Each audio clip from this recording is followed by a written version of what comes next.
Good evening, everybody, and welcome to this second in our series of 6 video casts in which we explore the history of Symphony Tacoma. I hope that many of you were present I guess it was 2 weeks ago on a Wednesday evening, when my very special guest was historian, pianist, and professor Kim Davenport, as she took us on a kind of a slideshow of the history of classical music in Tacoma, and particularly many attempts over many decades, beginning in 1895, to start and maintain a symphony orchestra for the city of Tacoma. And she described basically how 3 or 4 times it was attempted, and each time, for a variety of reasons, it was not sustainable. But finally, of course, we know that in 1946, Professor Raymond Vaught, who was professor of violin and conductor of the University of, actually the College of Puget Sound at that time, invited community members to join him in a Christmas performance of Handel's Messiah. And that was in 1946, and that is why Symphony Tacoma this year is celebrating its 75th anniversary. Many of you know that there's a gala coming up this Friday. It's an online gala celebrating the unbreakable 75th anniversary of the organization. And of course, we're also celebrating that in the season brochure. So I hope you'll join us this season as we celebrate another year of Symphony Tacoma's history. And also, thank goodness, we'll be back live in person in the beautiful Pantages Theater. So this podcast, we begin a series of looks in more depth at a series of periods of history defined mostly by, of course, the conductors, the music directors, who have such a huge impact on the character, the programming of a symphony orchestra, and often have a great deal to do with its success or its failure. I am delighted to be joined this evening by 3 members of Symphony Tacoma who've been playing for many, many years. Actually, one of them was not a player, although she was a singer, and it is my very great delight this evening to introduce to you, and this will not be news to many of you who remember, Jan Sefarian, who was, of course, the wife of Ed Seferian, and Ed and Jan arrived in Tacoma in 1959 as the new violin professor at UPS and the new conductor of the Tacoma Symphony. Jan is the author of this amazing volume, Safarian, A Wife Remembers, Jan Spears Safarian. And you can find this book at various places around town. It's in the library, and it's an absolutely magical read through a lot of history, articles, lots of newspaper clippings, photographs, really talking about this remarkable gentleman who led the symphony during so many of its foundational years. And so please welcome with me tonight, Jan Sefarian. Hello. Welcome, Jan. It's lovely to see you on screen. Thank you. I should say that both you and I are upstairs in the Pantages in the Symphony Tacoma's offices,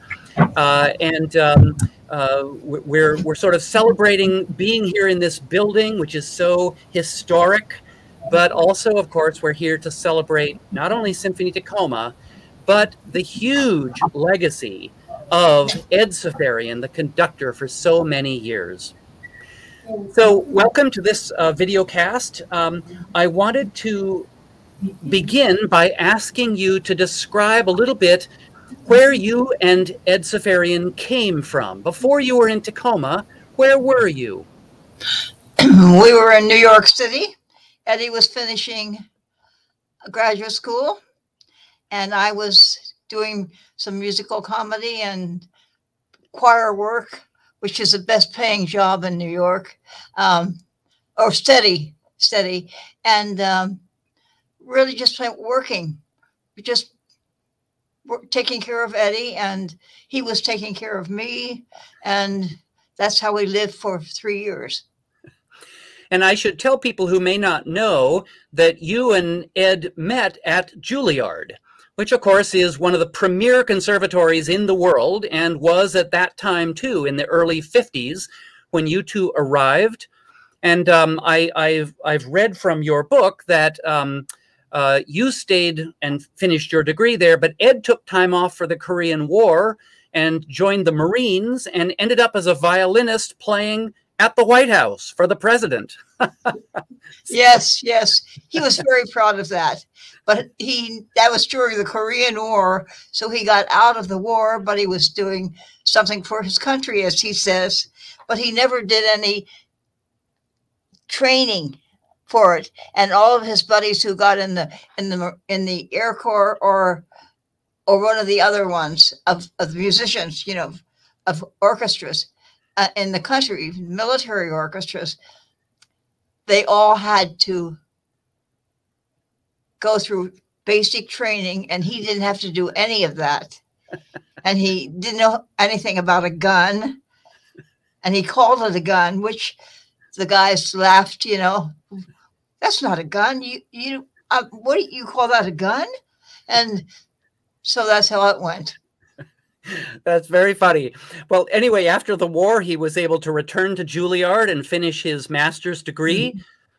We should also point out that he studied with some of the most famous teachers in the 20th century. Oh, yes. Galamian and Gingold. I mean, these names are legendary amongst violinists. He was mentored by Ivan Galamian, who is, again, a legend.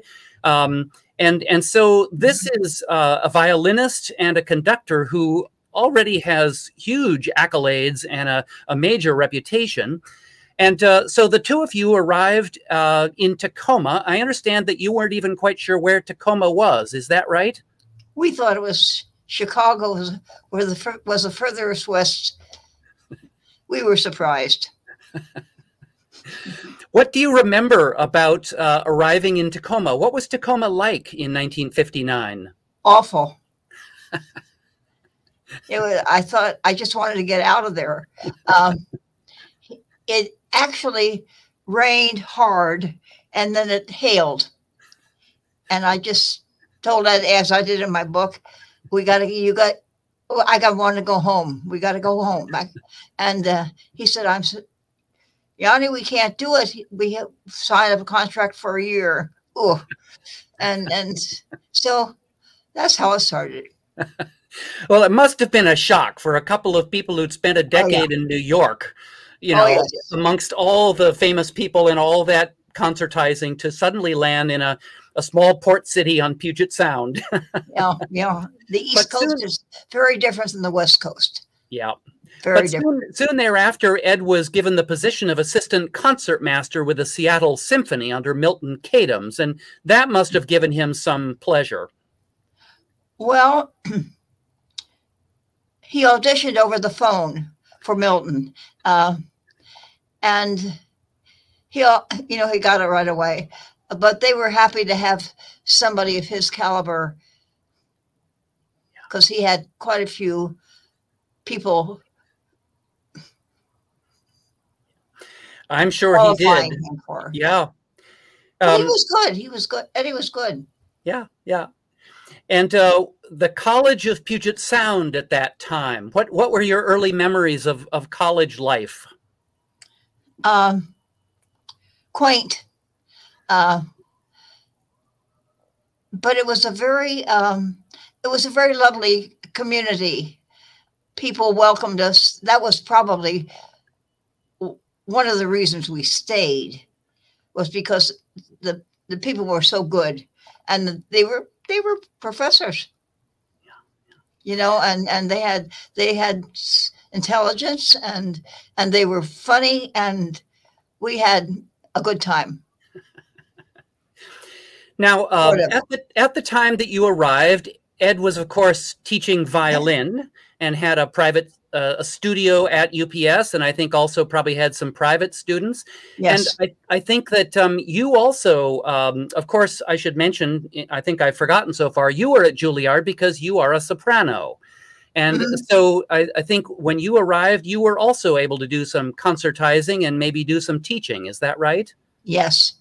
Yes, I had maybe 45 students. Yeah.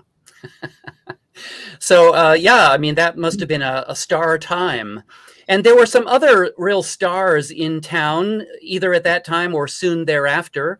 I assume you knew Cal Knapp and Sandra Knapp. They were at Yes, of Juilliard in the course. 50s. Yes, they were they were very well known, and so yeah, very So, well known. Yeah. so a couple of other people who'd come back from New York. And then, of course, at one point, another wonderful violinist, Anne Tremaine, arrived in Oh Tacoma. yes. And Oh she, of course, had also, she'd studied with Heifetz. So you had a little club of pretty good musicians in town there in the late 50s, early 60s. Well, we had what they called the Elliott Club. Is that the one you were talking about? Well, yeah, I was going to say that there is this club that is still going today. It started in the 50s at UPS called the Elliott. And Yes, I believe that's you the were a one. part of that. Yes, yes, we were definitely part of that, and that just composed of professors from the college, various ones, and some lawyers and various people in the community. But it was the one thing that was a rule is that you do not pass on anything that you hear in the Elliott Club. It was a cocktail party basically, but we had to leave it when Eddie's orchestra rehearsals interfered too much. Right. So tell me a little bit about what had to be done to really build the orchestra, because my understanding is that when you and Ed arrived, it had been a kind of a town and gown arrangement, mostly College of Puget Sound students with invited community members and putting on concerts as needed or wanted. But it sounds like Ed, coming from New York and the White House, had some quite different ideas. What was his vision for what this symphony orchestra could be? Well, he had his own dreams. The longer he lived here in Tacoma, the more ideas came to him. And that's what he did. He was decided not to go east, but to stay here. And he saw the competition with Seattle Symphony and the attitude basically toward Tacoma and Seattle. And he just felt strongly, and so did I, because of the actual every in the East, every city, decent city size, had an orchestra, and of course Cleveland had a big orchestra, and so that's what I think sort of inspired him. And we know that he had some very famous friends, colleagues, people he'd been playing with or been at Juilliard with. Yes. I believe Pinchas Zuckerman was a friend of his. Who was? Michael Rabin. I'm sorry. I think I mentioned Pinchas Zuckerman, maybe, who I think came and performed at one point. I can't remember, but these were world-class people that he knew. Oh yes, yes. And it sounds like one of his plans was to really, up the quality of the orchestra so that they could respectably host world-class visitors. Yes, and he knew them, and they were willing to do it. Well, and so he worked with agents, and of course Leonard Rose. Michael Rabin. Right down the line. The people he knew were very fine musicians. And I think that's probably one of the big things that he wanted to give to Tacoma, to make them feel that they couldn't always use college professors. We did do that, definitely. But when we began to get funds, then we could start to hire the other ones, like Hosea Turby, a lot of ones that were known. Yeah, yeah. Jan, we have a question from the audience. Let me just interrupt our flow for a moment to ask, are you still in touch with any of your former vocal students? With my other what students? Are you still in touch with any of your former voice students from that period? Well, oh yes, yes. In fact, one of them, when she was in high school, Anderson was on the board with Tacoma Symphony Board, and so she was a student of mine, and when she was in the teens. But a lot of people were, and yeah, and I hear from them. Yeah, yes, that's great, good. Periodically, I do. Yeah, even now. Well, so this decision of Ed's to really try to go for quality and to aim for a professional orchestra for the city of Tacoma really is, I mean, it's a foundational moment. And the symphony as it still exists today really comes from that decision and that commitment to quality and to professionalism. Well, you know, Greg, he believed very strongly that the symphony should be free. And he wanted it to be available to everybody that wanted to come. He had sponsors that, you know, donated funders, but he wanted the concerts free. And that lasted for a very long time. And then the union stepped in. I mean, they did it for quite a while. They were very good. But then it was demanded that they begin some sort of pay for the musicians. And so that's how the basic communities, it went from UPS to Tacoma Symphony. Yeah, and I think, what was it, about 1977 or something, when they finally went professional, people got paid, the union got sort of organized, and from then on, it was really, you know, heading in the direction of a paid professional orchestra. When I arrived in Tacoma in 1984, my very first date was at Symphony Tacoma, then the Tacoma Symphony, and this young lady took me, a young professor, to the local symphony orchestra. And I was so amazed because, first of all, it was free. That was kind of unheard of. I didn't expect that. And the other thing I noticed, it was at the newly opened Pantages. This would have been the fall of '84. And the thing I noticed was that everybody in the audience was dressed to the nines. There were pearls and diamonds and gowns and tuxes. It was so fun because I had never seen that in Tacoma yet. Oh, my. My goodness. Oh, that's interesting. So yeah. It was like my first taste of music making at a professional level in Tacoma. And exactly what you're saying was one of the things that impressed me, that it was free. It was very professional, very good. And there was a real sense of community. I mean, the combination of this orchestra and this brand new hall, that a lot of people had spent a lot of volunteer hours working to put that old movie theater back to, you know, its glory in the Pantages days and make it suitable for this orchestra. And there was just a palpable sense of pride in the audience. Yeah. Yeah.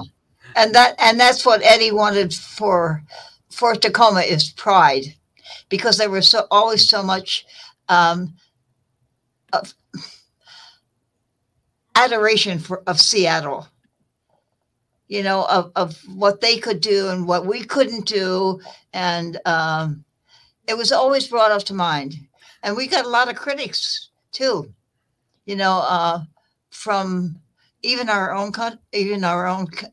city, but often not from the Seattle. That was a surprise. But they began to know Eddie, and maybe that's part of what it was all about. He demanded respect, and he showed it by the orchestra itself, and that was important.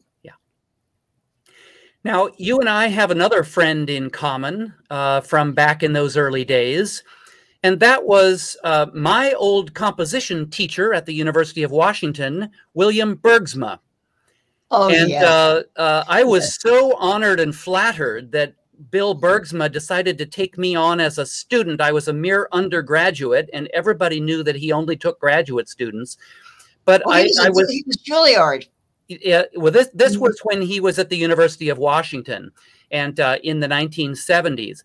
But the reason I bring him up is because I know that Ed commissioned him to write a violin concerto for himself to premiere and the orchestra to play. And it was sort of the first big public statement that our orchestra in Tacoma was capable of dealing with a world-famous composer and doing the world premiere. Mm-hmm. What do you remember about that? I do, because it was sponsored by Phi Beta sorority or fraternity. I'm not quite sure what it was, but they wanted Bergsma. That's who they really wanted. And Eddie was, of course, all for it because he worked with him in Juilliard. And so it was, and he did that several places besides Tacoma. Yeah. Well, I can imagine that Ed must have been delighted that Bill Bergsma came also from Juilliard, arrived, I think, in '63. And so there was another, you know, really establishment New Yorker out here in the West Coast. Yeah.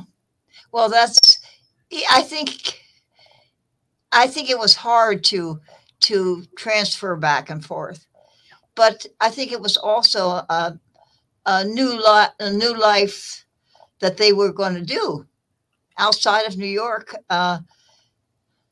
Eddie never wanted to be a soloist. He really didn't. He didn't like the idea of traveling, and he didn't like the idea of that kind of life, of not knowing where his next concert is going to be and having to travel, because he just plain did not like to travel, period. Yeah. Which was very annoying at times. And as many of us know who either are local Pacific Northwesterners or who came here, once you get here and realize what an amazing place it is to live, it's actually rather hard to leave. So I can imagine that you may have gotten bit by the Northwest bug. I'm going to ask my producer if, in fact, two other guests are ready to join us at this point. Oh, I'll be happy to see. Oh, Let there's me Karla. Introduce some old friends of yours, Cathy. Jan. My gosh. This is Karla Timmerman It's so Epperson good to see them. Yeah. and Cathy Johnson. And what's fun is that they not only were both performers in the orchestra way back in the early days, but they were stand partners in the cello section. So welcome to both of you. And They laughed a lot. They laughed a lot. Karla, let me start with you, because I know that you were a student at UPS, and I think maybe arrived the same year that Ed and Jan did. Yes. And so tell us a little bit about your memories of the Safarians as a student. Well, Ed was very demanding as a teacher, which is good. And he started some quartets, and he would choose the musicians and work with them. And it was really exciting because even in orchestra and in class, he would demonstrate. And it was always such an inspiration to hear that. And it just really made us better and really to listen. And he taught us things that maybe we hadn't thought about before. And but he was very endearing, and we wanted to work hard for him, which I think is a very good compliment. Yeah. That's we did great. a lot with them, though, even after school. All the Joffrey and the whole thing. Yeah. Oh yeah. Both of you did, didn't you? Did you do Joffrey, Cathy? No. Yeah. No. So, Karla, did you, once you graduated from Puget Sound, did you just stay in the orchestra from that point on? I played until 2001. Yeah. So you were a constant member from basically the beginning on until 2001. Yes. And what do you remember about those early days in the early 60s when it was still just kind of a town and gown orchestra, but Ed Seferian was there conducting, bringing his friends as soloists? You know, I think he thought very carefully about the soloists for the audience that we had in Tacoma. And we played in very interesting places. Jan, you remember? We played in school auditoriums. We also did a couple of performances at Life Center, which was a very nice stage. We played in the old Rialto, and let's see, what was the other? Temple Theater. And we went to schools to inspire the children, and we played in a lot of auditoriums. So it was wonderful when the Pantages blossomed. And Cathy, when did you join? I joined in 72 or 3, and I was with the symphony for 29 years. I think I traveled with my first husband. He was in the Air Force, and we may have missed 1 or 2 years in there, but it was 29 years total. That's what I remember. Wow. And had you also gone to Puget Sound for college? No, I went to WSU, and I also played in the Spokane Symphony for a few years. Okay. Yeah. And so both of you remember the transitions then. You know, there were several premieres. We've already mentioned the Bergsma. There was another one by Leroy Ostransky that had to do with Mount Rainier, right? The poetry that was read. So these were kind of big, bold experiments from a small town symphony. And then what do both of you remember about sort of the move towards professionalism, towards getting paid, towards joining a union? What did all that feel like? Well, we were excited. We got $8 a rehearsal. That was a good step. He made you wait, didn't he? Yeah. And if there was a little problem in that. But he wanted it for you. He Yeah. wanted it for you. He knew, because being a professional, he knew what it would mean for us, but we couldn't afford everybody to go union. So only half of us got to go union. And I came as a union member from Spokane, and some other people did too. And that didn't sit well with some of the others. So the change for the total orchestra was made rather quickly. Yeah. Wow. Interesting. That's yeah. And what maybe each of you, Karla and Cathy, could you sort of think about a particular performance under Ed that was really memorable for you? There were quite a few. I can't think of maybe but one, and we'll leave that maybe till later. There was one of our 4th of July performances. Oh, well, we can do it now. yes. Do it now. Do it now. We all sat in the bus and thought, please don't start. Look at those looks on their faces. Yeah. And it poured rain, as it tended to do on the 4th of July. So none of us really looked forward to those concerts. And we were down by the fish store. I mean, right on at the base, water. Yeah, on the water. And Johnny's. they'd made on this side. Oh, The bottom of whatever that hill is. Yeah. Anyway, going into Old Town, and they'd made a nice I can't hear for us, but it poured, and all I can remember is sitting there looking at all these electrical cables running straight through the water puddles, and the poor brass. Her husband and the brass section were sitting in the back, and they were getting poured on. We were not happy. Oh, and the cellos, Ed was conducting, and we were on his right side. And I was on the outside, and the rain kept coming, and I'd bring my coat to try to get the side of the cello. You were a little bit more protected. See what fun they had. See what fun they had, yeah.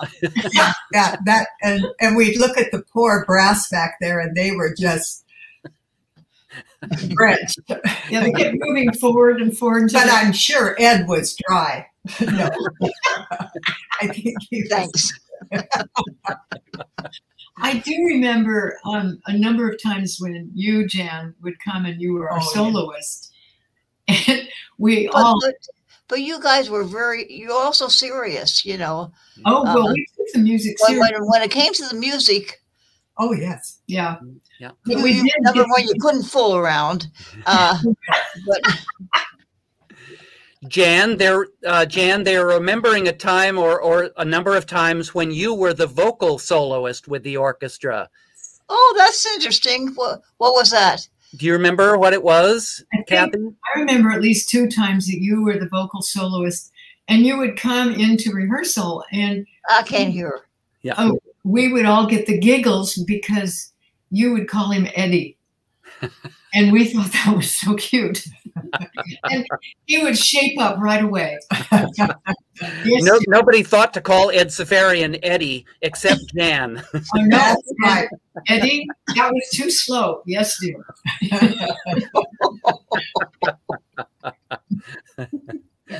Right.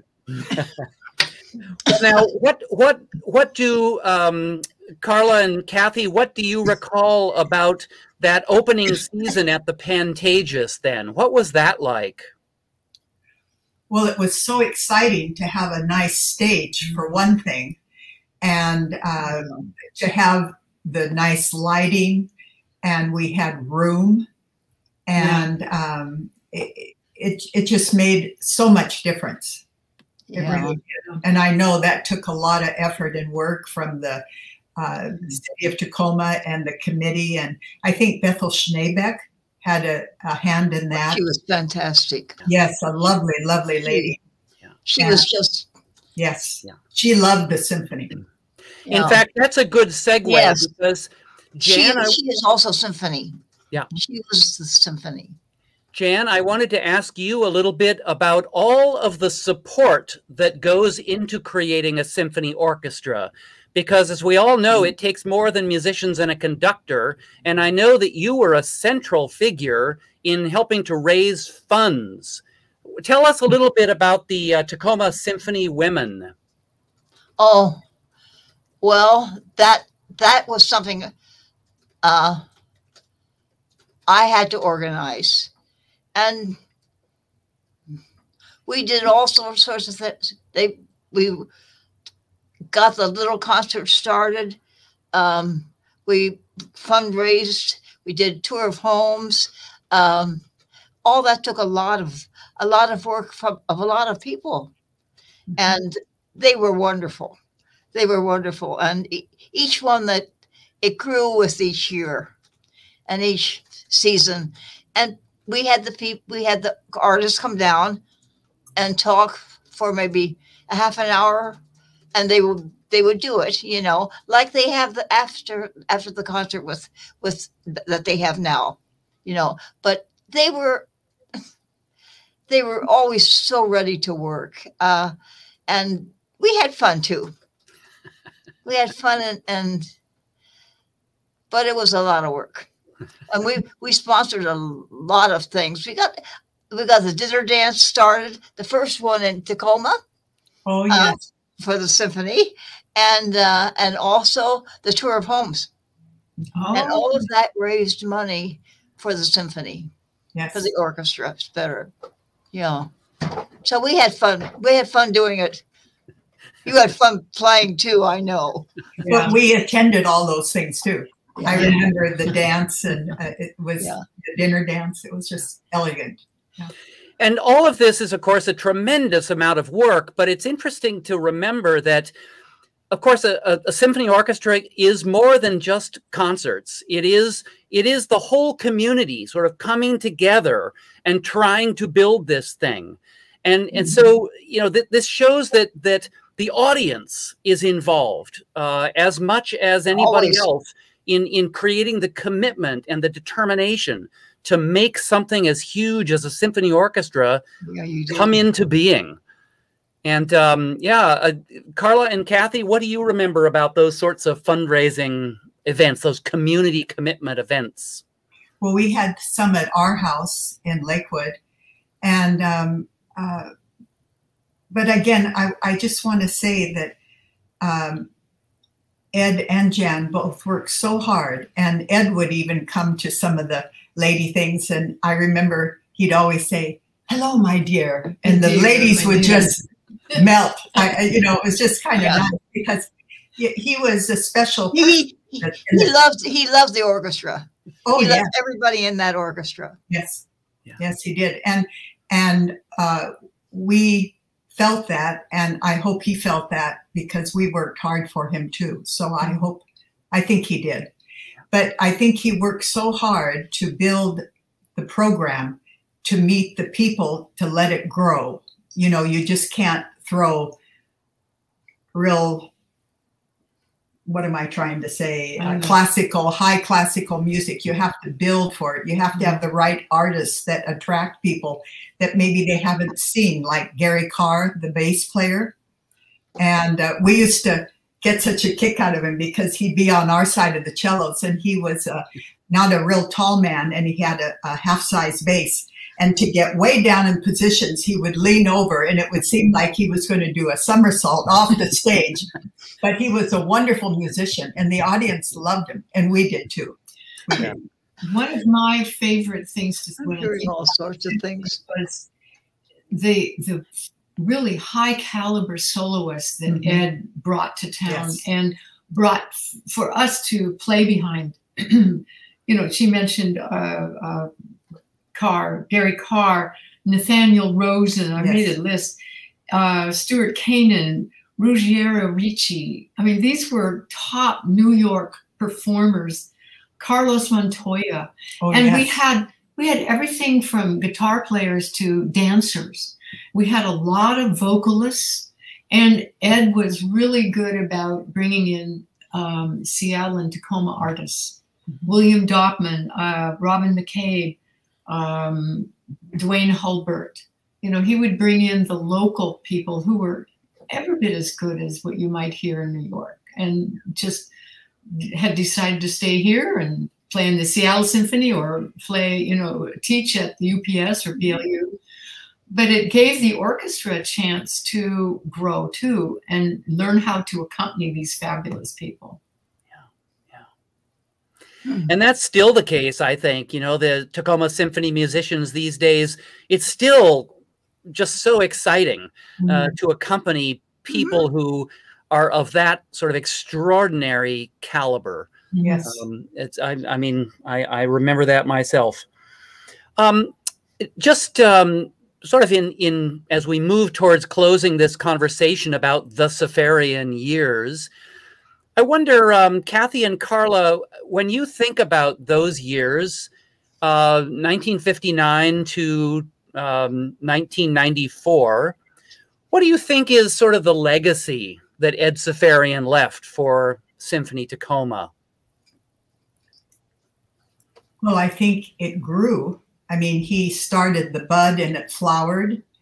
And the artists, like Cathy had mentioned, I mean, Tacoma really had top-rated artists come. And we weren't just Tacoma anymore next to Seattle or something. We were a fine orchestra, which I think the musicians enjoyed playing with us. And I just don't think it could be any better than that, because it's what it is today because of what Ed and Jan did to make it grow. He started with college kids and community players, and it was a community orchestra, and it was a really good one.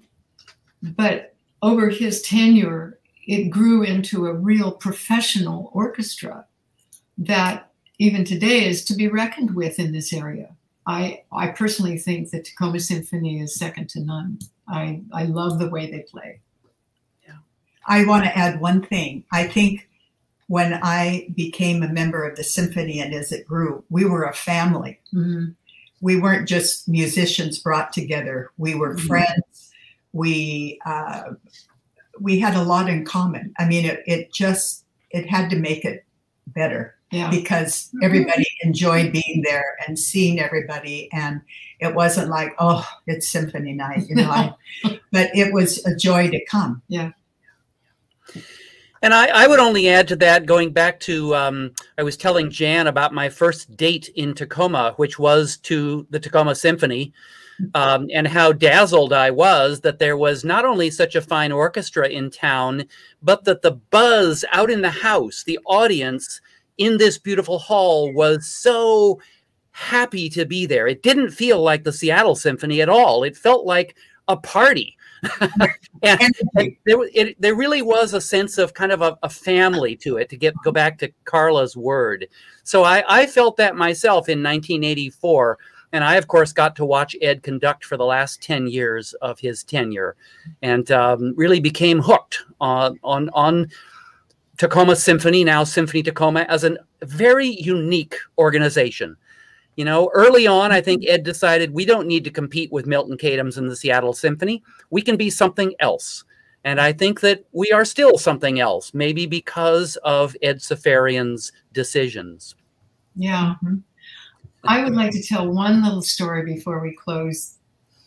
I just will never forget this. It shows Ed's generosity as a musician and as a teacher. I had one of his students as a student teacher when I was teaching out at Clover Park. I had a junior high orchestra, and he came out to observe her. And first of all, I was sort of surprised that he came and not another, you know, professor. And he brought his violin, and he watched her teach. And then I said, Ed, would you play something for us? I mean, these are young people, and I thought, what an opportunity for them to hear a real professional violinist. Well, he played a little concert piece, and then he did his signature Pop Goes the Weasel. He played behind his head. He played between his knees. He played upside down. Pop Goes the Weasel, and he never missed a note. And the kids were absolutely dazzled. And it was so fun. Really, but that's That's great. And of course, not only was Ed a great and motivational teacher, but of course, so were both of you and Jan. And, you know, it's really important to recognize that people who are really good, you know, good enough to be on stage, it's so important that they're also willing to teach the next generation. And all three of you have done that. And you know, both of you have raised several generations of the next people who will either be on stage or in the audience. And so hats off to all three of you.